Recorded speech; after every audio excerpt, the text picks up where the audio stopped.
Bueno, primero, bienvenidos mis hermanos, Dios les bendiga, gracias por estar aquí presentes entre nosotros. Esta es su casa. Le doy la bienvenida a mi papá y mi mamá, que están allá atrás, conózcanlo. Como ven, es igualito a mí. Y otra vez y públicamente también vuelvo a decir muchas gracias por prestarnos estas instalaciones que bastante útiles han sido. Vamos a orar. ¿Sí? Señor, Dios mío, que esta palabra sea solamente tu palabra. Que mi opinión o las opiniones humanas no entren aquí, Señor, sino que sea tu santa palabra la que sea predicada hoy. Guárdanos, mi Rey, de las falsas doctrinas. Guárdanos de errores que podamos cometer por falta de entendimiento. Y que tu Espíritu sea enseñándonos a nosotros cómo comprender lo que tú nos has dejado escrito. Prepara nuestros corazones a escucharte hoy, Señor. Cuídanos y guárdanos. En el nombre de Jesús. Amén. Bienvenidas. Dios les bendiga. Ok, la semana pasada hablamos, no te quedes por fuera. ¿Qué es eso? Invitaron a una fiesta y te van a dejar por fuera. Bueno, casi. Pero una fiesta que no termina nunca. Porque es la fiesta en el cielo de la vida eterna. Y el Señor Jesús hacía una comparación de la vida eterna o de la salvación con una puerta angosta. Así como comenté la semana pasada, y lo pueden ver en el video en YouTube, ese texto vino a mi mente después de haber leído el Evangelio del día que mi papá comparte ahí de vez en cuando. Y yo dije, oye, estaba preparando algo así, mi papá mandó el Evangelio del día y qué fino, vamos a predicar de esto. Y varios me preguntaron, ¿cómo es eso de la puerta angosta? Porque yo he leído también en otros pasajes que hablan del camino angosto y el camino ancho. Sí, es que el Señor Jesús hace varias comparaciones. Él usa varias ilustraciones. ¿Qué es una ilustración? Un ejemplo para apoyar una explicación. A veces tú estás explicando algo, no te entienden y tienes que acudir a los ejemplos. Y eso es una ilustración. Y el Señor Jesús usa, bueno, cientos. Algunos son parábolas, algunos son historias reales, algunos son anécdotas que pasaron en el Antiguo Testamento, algunos son palabras ya escritas, pero él a veces explica y como que, vamos a poner un ejemplo de lo que estoy explicando. Y a él le preguntaron, ¿son muchos los que se salvarán? Y la respuesta fue, muchos querrán entrar por la puerta angosta, pero solo unos pocos lo lograrán. Si yo hubiese estado ahí y quisiera ser un poquitico más literal, le digo, ajá, ok, pero respóndeme la pregunta. ¿Muchos se salvarán? Ya te respondí. No entendí. Porque te está respondiendo con un ejemplo. Te está poniendo una analogía. Está comparando la salvación con la puerta angosta. Es decir, con lo difícil que es pasar y entrar. La semana pasada habíamos hablado que hay dificultades. ¿Cuáles son las dificultades? Primero, pues las costumbres normales de este mundo en las que estamos acostumbrados. Valga la redundancia. Estamos acostumbrados a vivir de una manera y Dios espera de nosotros que vivamos de otra manera. Eso es la primera dificultad.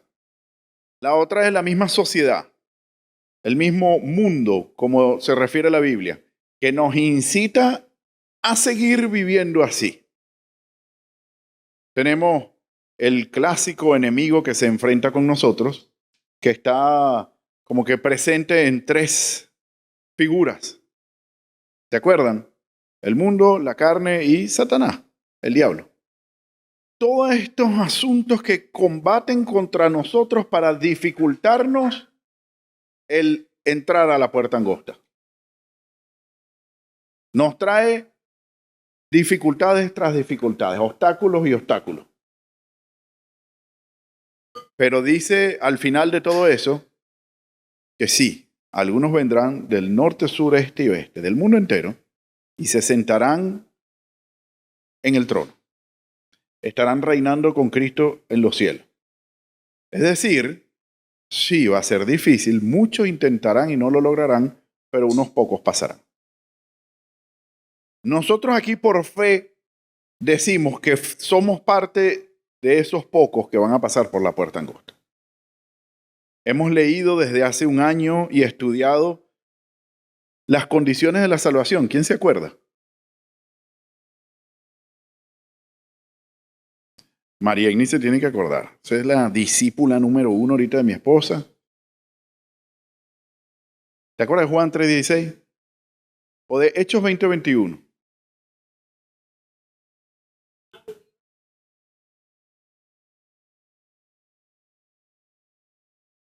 En nuestro Señor Jesucristo. Ahí se presentan dos condiciones para ser salvo.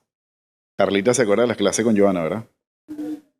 Arrepentimiento para con Dios y fe en Jesucristo. No es que son condiciones con las cuales tú después vas a exigir la salvación. No. Son condiciones que en ti se deben estar presentes para estar apto de recibir el regalo por gracia, porque Dios quiere, de la salvación. Fe en Jesucristo y arrepentimiento para con Dios. Y vimos en muchas oportunidades ejemplos de personas con fe en Jesucristo sin arrepentimiento, que no se evita que no va. Y vemos personas que han podido tener una conducta de arrepentimiento para con Dios, pero no habían puesto su fe en Jesucristo.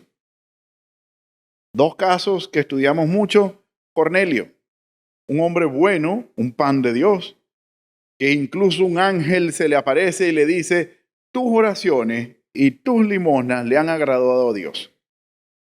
Anda y haz venir desde Jope a Pedro y él te dirá qué hacer. 3, 4 días después llegó Pedro, que por cierto, Pedro tuvo una visión allá también y donde en resumen, unos gentiles te van a venir a buscar para que les hables de Dios. Y él, siendo judío, estaba como que, los gentiles queriendo escuchar de Dios, no, eso no es posible. Y cuando llega allá entiende la visión y dice: yo no puedo llamar inmundo a nada de lo que Dios ha creado. Dios no hace acepción de personas. Y después de Pedro estar hablando, o durante las palabras de Pedro, la gente tuvo lo que le faltaba: fe en Jesucristo. Y fueron sellados por el Espíritu Santo. Fueron salvos. El otro ejemplo fue Simón el mago. Estaba Felipe en Samaria evangelizando y evangelizó a varios, entre ellos estaba un brujito llamado mago en esa época que maravillaba a muchos con sus artes mágicas. Y dice la Biblia que incluso Simón el mago creyó y hasta fue bautizado. Pero después estaba rogándole a los apóstoles que vinieron después a apoyar a Felipe para que le dieran ese poder de orar por la gente y que reciban el Espíritu Santo. Y Pedro le dice: arrepiéntete, que veo que estás en maldad. Había puesto su fe en Jesucristo, porque dice la Biblia que había creído. Lo había declarado públicamente, incluso en el bautismo, pero no se había arrepentido. Entonces hay dos ejemplos de la necesidad de cumplirse las dos condiciones. Fe en Jesucristo, porque todo el mundo cree en Dios, pero no todo el mundo acepta que Jesucristo es Dios. No todos aceptan la Trinidad, Padre, Hijo, Espíritu Santo. Tú le preguntas a un musulmán: ¿crees en Dios? Y te va a decir sí, y él se está imaginando su Dios con D minúscula como la Biblia lo habla. Tú le preguntas a un testigo de Jehová si cree en Dios y te va a decir que sí, pero él te va a decir que Jesús no es Dios. El Espíritu Santo para ellos es una especie de potencia poderosa, energía extraña, un viento, pero no es Dios. Pero la Biblia nos lo enseña bien claro. Y a su momento hablaremos de la Trinidad, que por cierto, tengan en cuenta que la palabra Trinidad no sale en la Biblia. Es una conclusión después de haber leído e interpretado y entendido toda la Escritura. Y podemos concluir que Dios Padre, creador de los cielos y la tierra, es el mismo que vino y se hizo hombre y habitó entre nosotros, y es el mismo que en forma de espíritu mora en cada uno de los creyentes. Ahora, nosotros que ya podemos decir que cumplimos las condiciones de la salvación, los que la han cumplido y han puesto su fe en Jesucristo y se han arrepentido para con Dios. ¿Y ahora qué? Listo, soy salvo, voy para el cielo. Voy a seguir viviendo mi vida porque total ya soy salvo y voy para el cielo. En una ocasión Pablo dice, como vivo bajo la gracia, pecaré porque me va a sobreabundar la gracia. Total, ya soy perdonado. Y el mismo Pablo dijo, en ninguna manera. Y dice literalmente, en ninguna manera. De ninguna manera, perdón. Negativo, no va. Tú no puedes vivir como si no creyeras en Cristo. Porque ¿qué estarías pasando? ¿Qué estarías demostrando? Que no crees. Dos motivos por los cuales una persona vive de una manera distinta a lo que Dios enseña. Uno, no cree en Dios. Y la otra es masoquista. Y dirás, no, estás resumiendo todo en un punto donde me estás dejando rodeado. Pero es que no hay más opciones, porque si tú dices, yo creo en Dios, yo creo en todo lo que dice aquí, inclusive en las consecuencias de mis actos. Y si ya yo sé que aquí dice que los actos que he estado viviendo hasta ahora me apartan de Dios y me van a terminar llevando al infierno, y lo sigo viviendo, o quieres ir para el infierno o no has terminado de creer. Y estás añadiendo en el no creo algo como, es que yo creo que, como que se importara tu opinión. Y suena muy feo, pero hemos dicho bien claro que la ley la pone Dios. La semana pasada hablamos de eso también. Y hablamos de un concepto bíblico de la palabra necedad, y es el sabio en su propia opinión. Lo dice la Biblia. El que cree algo por el simple fundamento de que yo creo que es así, y lo defiende y hasta se puede crear una tesis inventada por él mismo en su mente y la defiende porque yo creo que es así, pero es una opinión sin fundamento que tiene una raíz en tu creencia sin ningún tipo de base, de fundación. Ahí es en donde alguien se hace sabio en su propia opinión. ¿Quién puede debatir mi opinión? Yo soy el que sé más de lo que yo me inventé. El más sabio, en mi opinión, voy a ser yo. Y si yo lo empiezo a defender como si supiera, como si fuera así, eso es un necio. Y es lo que la Biblia dice, es lo que la Biblia enseña. Ahora ya nosotros nos apartamos de la necedad, ya nosotros hemos puesto nuestra fe en Jesucristo y nos hemos arrepentido de nuestros pecados. ¿Y ahora qué? Listo, fin. No es el fin, es una etapa. Es un paso, como muchos pasos hay en la vida. Hace unas horas atrás, con mi amigo Arturo y Dulce, que estarán con nosotros de la semana que viene, si Dios quiere, que ustedes lo conocen muy bien, estábamos hablando que una pareja estaba hablando con ellos sobre noviazgo y matrimonio. Y decían, la meta del noviazgo es el matrimonio. ¿Qué piensas al respecto? Y yo dije, no, eso es debatible. ¿Por qué? Porque es que tú no puedes poner el matrimonio como meta. Porque si pones el matrimonio como meta, tú vas a hacer todo lo posible para llegar a casarte, aún sin deber casarte, y dices, ya me casé.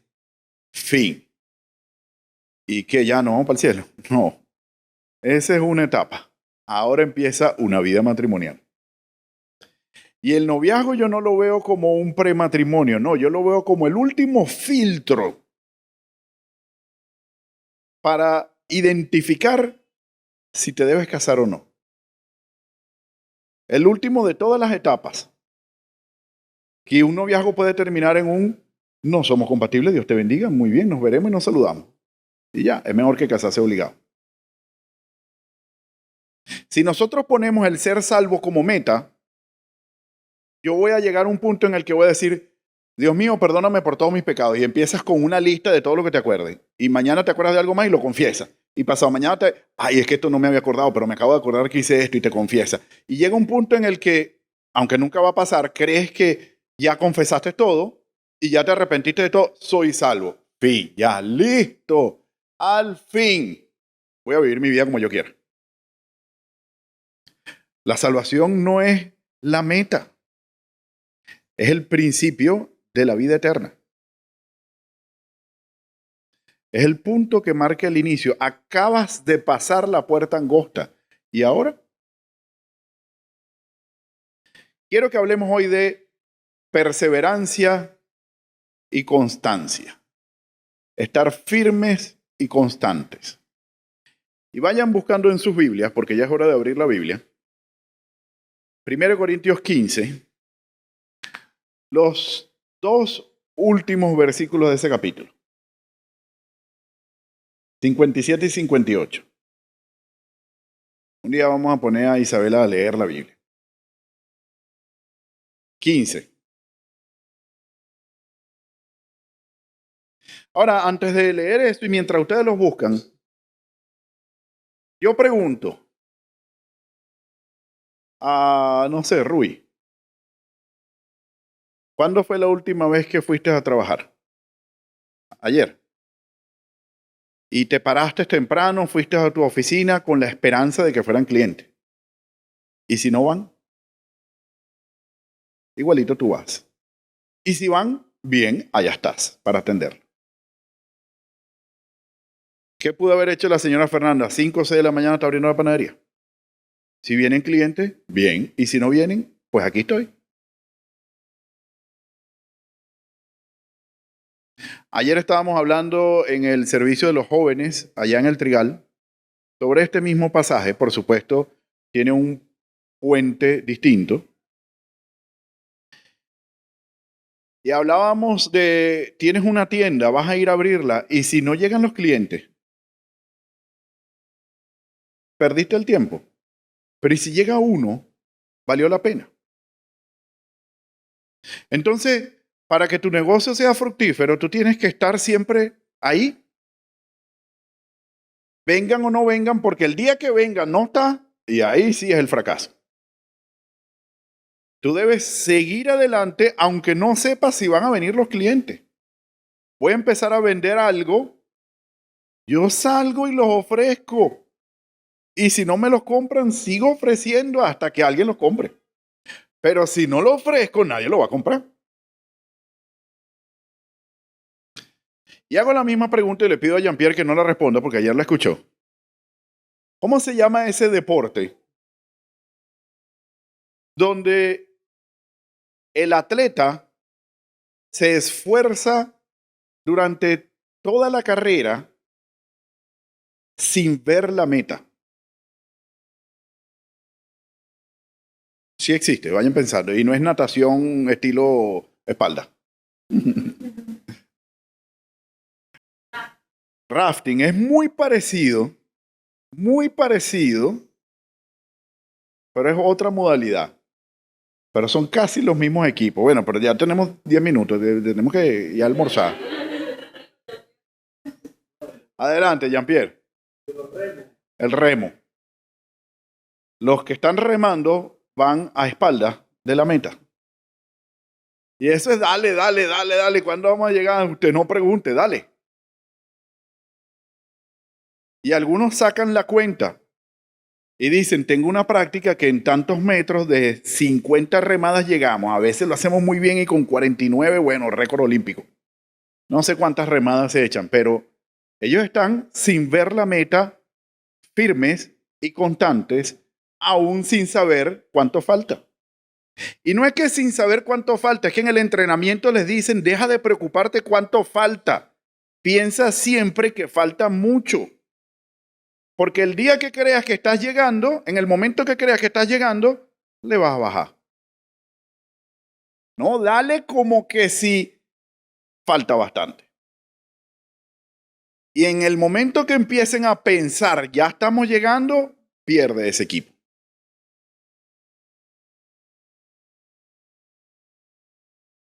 Esta analogía del remo salió de una conversación que tuve en una reunión con el doctor Richard, que ya ustedes conocen, profesor del seminario de Dallas, que él decía, hablando de este pasaje, esto es como correr sin saber cuánto falta.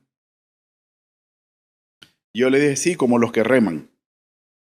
Y no es que yo soy muy fan del deporte olímpico del remo, es que el día anterior estaba viendo memes de YouTube de cosas que salen mal en el deporte, entonces unos remaban para un lado y los otros remaban para el otro y el barquito se quedó dando vuelta.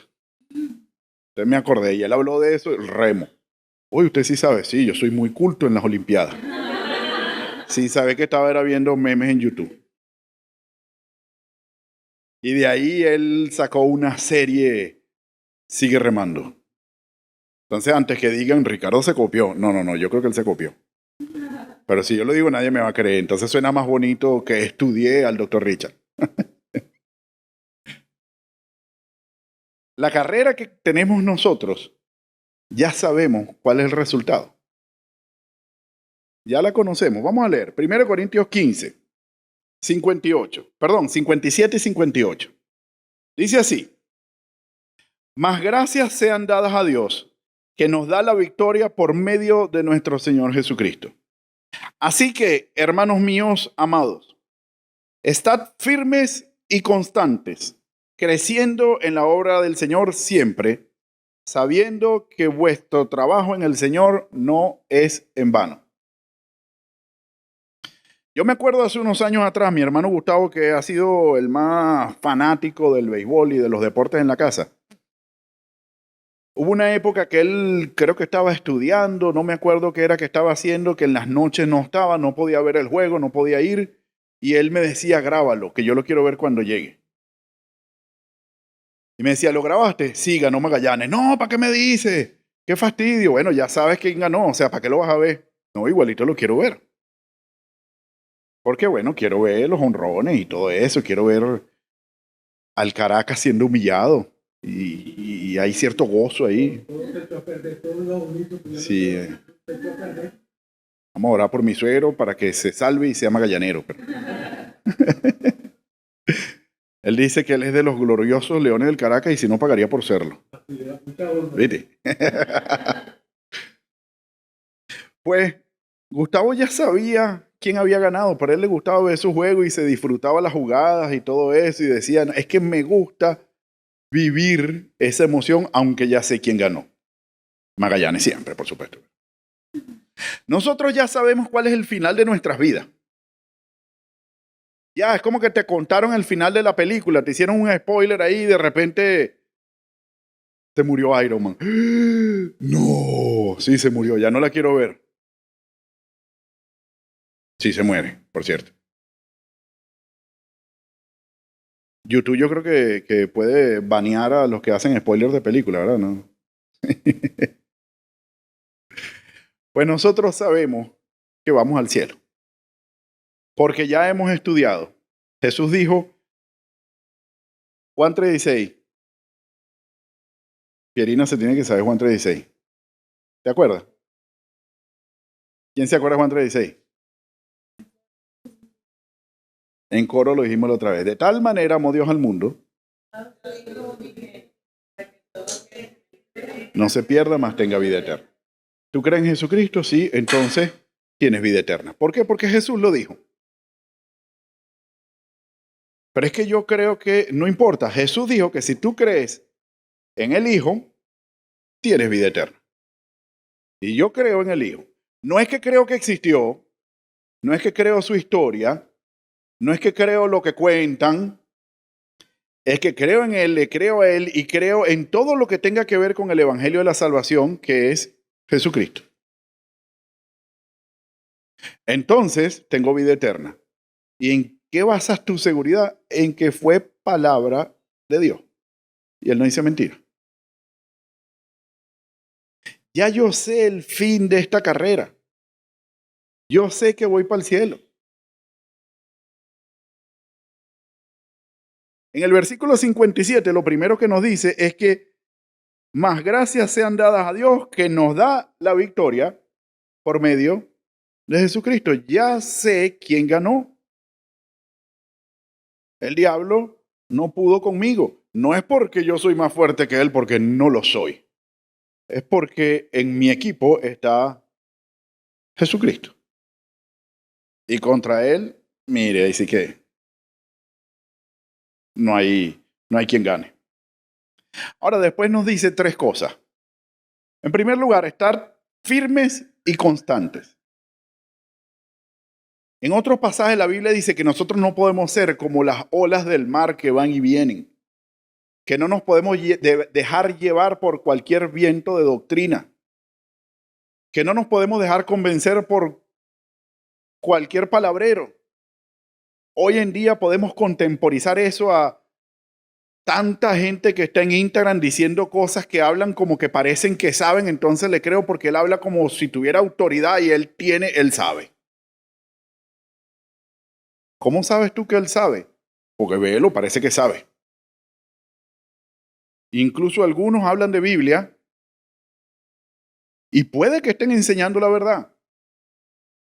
Pero si los buscas imitar en algún punto, puede que tengan un defecto y termines imitando ese defecto. Pablo dice, imítenme a mí porque imito a Cristo. No es a mí de que ustedes se van a volver pablistas. No, no, no, no.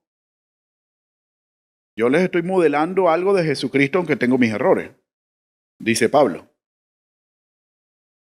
Cuando nosotros buscamos hacer discípulos, es intentar mostrarles más o menos lo que Cristo espera de nosotros. Y la primera manera de enseñar eso es con tu propia vida. Ah, que tengo defectos. Sí, sigo viviendo en un cuerpo de carne y hueso. Y entonces, ¿cómo quieres tú que conozca a Cristo? Aquí lee la Biblia. Es fácil ver e imitar a alguien, pero lo que Dios nos enseñó a nosotros es que nunca se aparte de tu boca este libro de la ley. Léela. Medita en él de día y de noche. Dice incluso la misma escritura. Solo conociendo Biblia es que tú puedes estar firme. Y solo estando firme puedes ser constante. Que no falle. Dios me sacó del alcohol, de las borracheras. En serio. Y ahora, bueno, antes me emborrachaba en toda la fiesta, ahora me emborracho nada más los 31. No va. Firme. Hay algunas cosas que son procesos. Las costumbres y los viejos hábitos puede que tarden un poquitico más. Dios conoce tu corazón si te estás esforzando. Y puede que tengas recaídas. Pero Dios conoce tu corazón si te estás esforzando. Puede que intentes engañar a la gente, a Dios no. Firme y constante. Después dice, creciendo en la obra del Señor siempre. No habla de creciendo en tu vida empresarial, creciendo en tu vida en los estudios. No. Todo eso son herramientas que te van a ayudar a crecer en la obra del Señor. ¿En qué me va a ayudar tener un negocio en crecer en la obra del Señor? Es que si no como, ¿cómo vengo? Si no trabajo, ¿cómo le echo gasolina al carro para traer estos perolitos? Si no sustento a mi casa, ¿cómo llevo mi primer ministerio que es mi familia?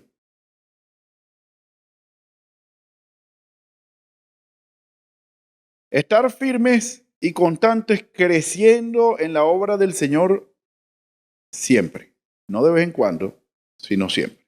Y la obra del Señor es la gran comisión. Mateo 28, esa última voluntad de Cristo antes de ascender al cielo. Ir y hacer discípulos a todas las naciones. Ese es el objetivo de nuestras vidas. Que otros conozcan a Cristo por medio de nosotros como instrumentos.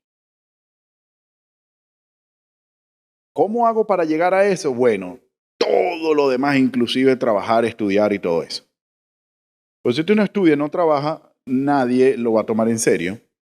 No le van a prestar atención. Y cuando tú le digas, te voy a hablar de Cristo, tú me vas a hablar de Cristo a mí, no, pienso loco. Y te van a rechazar. Tu testimonio de vida, como dice la guía que hemos estado estudiando, va a abrir el camino para tu testimonio hablado. Primero debes vivir a Cristo y después cuando hables de Cristo la gente te va a escuchar. Pero si tú le vas a hablar de Cristo a alguien y no vives a Cristo, escuchar por educación, por conversar, porque no hay más nada que hacer, pero no te van a creer. No le van a dar importancia. Por último, firmes y constantes, sabiendo que la obra del Señor no es en vano. Sigue remando que ahí viene la meta. Sigue abriendo el negocio que en algún momento van a llegar los clientes. Sigue esforzándote que en algún momento va a llegar lo que tú estás esperando. El día que digas, me rindo, no va a llegar. Insiste, firme y constante. De todo esto vamos a resumir recapitulando 3 puntos. En primer lugar, firme y constante. Ya somos salvos, mantente firme. No es que vayas a perder la salvación porque no se pierde.